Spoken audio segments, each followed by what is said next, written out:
Assalamualaikum warahmatullahi wabarakatuh.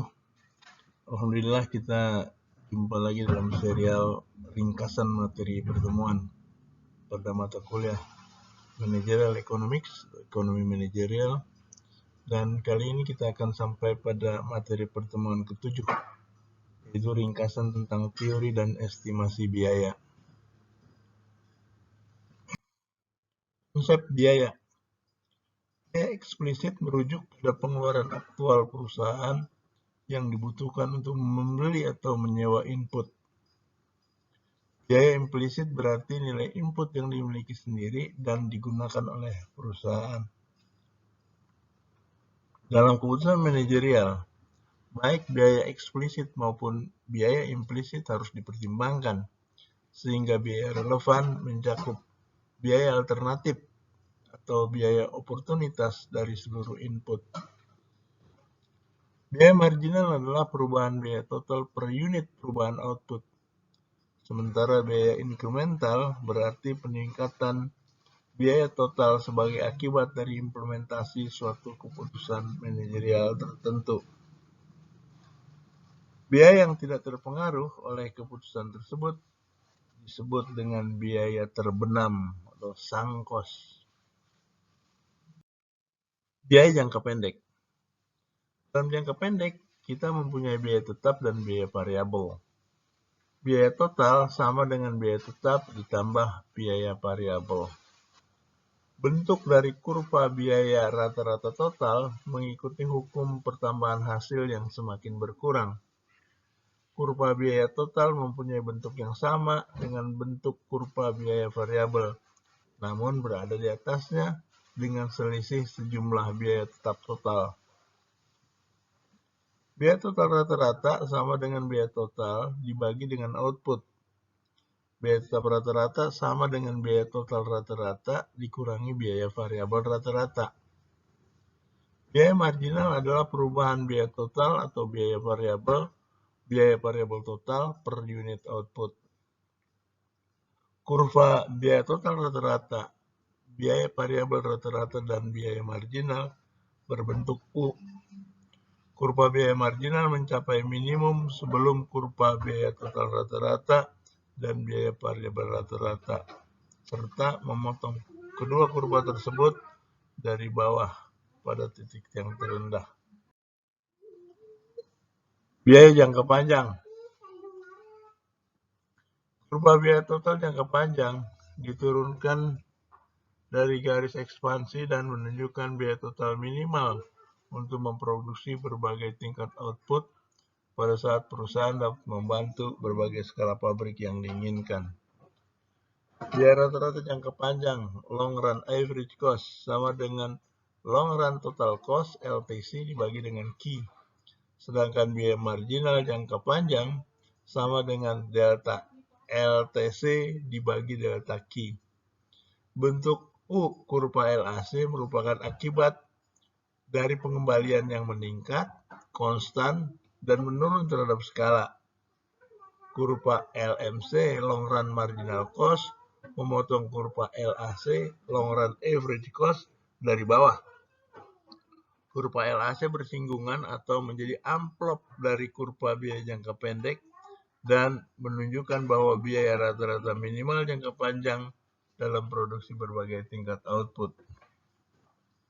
Perusahaan berencana dalam jangka panjang dan beroperasi dalam jangka pendek. Jangka panjang. Bentuk U kurva biaya rata-rata jangka panjang didasarkan atas asumsi bahwa skala ekonomi berlaku pada tingkat output yang kecil dan skala disekonomis berlaku pada tingkat output yang lebih besar. Skala hasil yang meningkat timbul karena meningkatnya skala operasi, pembagian tenaga kerja dan spesialisasi yang lebih besar dapat terjadi dan mesin-mesin yang lebih terspesialisasi dan produktif dapat digunakan. Sebuah perusahaan besar juga mengambil keuntungan dari diskon pembelian bahan mentah, menurunkan biaya pinjaman dan hemat dalam beriklan. Skala hasil menurun timbul terutama karena dengan meningkatnya skala operasi menjadi lebih sulit untuk mengelola perusahaan secara efektif dan mengkoordinasikan berbagai operasi dan divisi perusahaan. Dalam dunia nyata, kurva LAC, Long Run Average Cost, lebih sering ditemukan mempunyai bagian bawah yang hampir datar dibanding berbentuk U. Kurva pembelajaran. Kurva pembelajaran atau learning curve memperlihatkan penurunan dalam biaya rata-rata produksi karena meningkatnya total output secara kumulatif sepanjang waktu. Kurva pembelajaran mempunyai kemiringan negatif dan cembung terhadap titik asal. Dan itu menunjukkan bahwa biaya input rata-rata menurun pada suatu tingkat yang digunakan dalam memperkirakan kebutuhan personel, mesin, dan bahan mentah, juga untuk menjadwalkan produksi, menentukan hari jual output, dan bahkan melakukan evaluasi harga dari pemasok. Biaya internasional dan manajemen penawaran berlantai. Manajemen penawaran berlantai itu supply chain management. Selama 2 dekade yang lalu, telah terjadi peningkatan yang tajam dalam perdagangan internasional untuk suku cadang dan komponen. Semakin banyak perusahaan yang sampai sekarang beroperasi hanya di pasar domestik, namun membeli suku cadang dan komponen di luar negeri agar dapat menjaga biaya tetap rendah dan mampu berkompetisi. Ini yang disebut skala ekonomis internasional baru.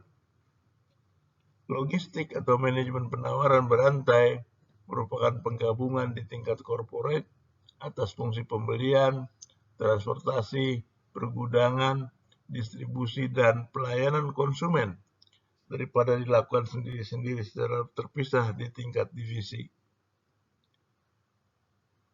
Perkembangan algoritma yang baru dan lebih cepat, demikian juga komputer, pertumbuhan penggunaan manajemen persediaan just in time, dan meningkatnya kecenderungan menuju globalisasi produksi dan distribusi di dunia saat ini memungkinkan penyebaran yang lebih cepat manajemen logistik di masa mendatang.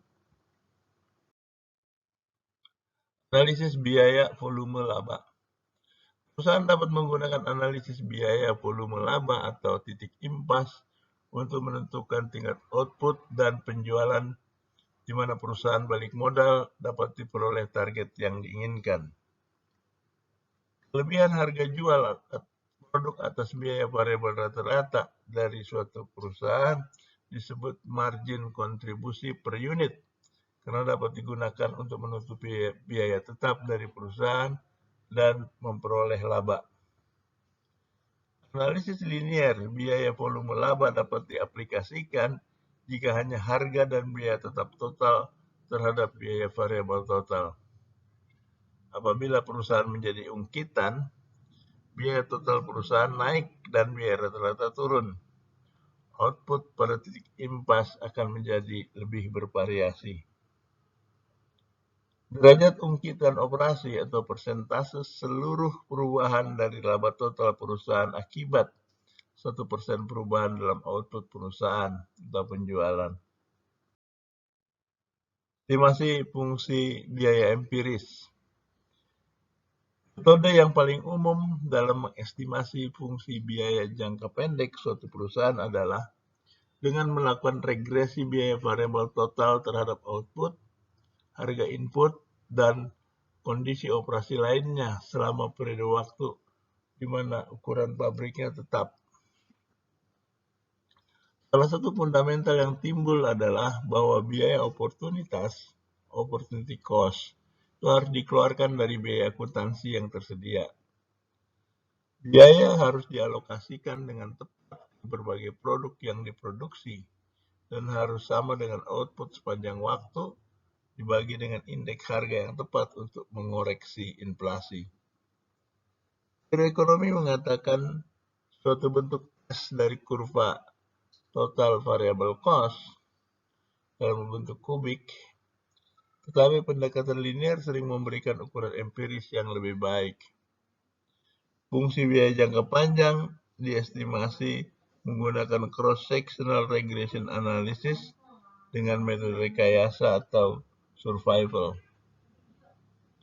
Masing-masing metode mempunyai kekurangan dan kelebihan satu dengan lainnya. Demikian ringkasan materi pertemuan 7. Terima kasih. Assalamualaikum warahmatullahi wabarakatuh.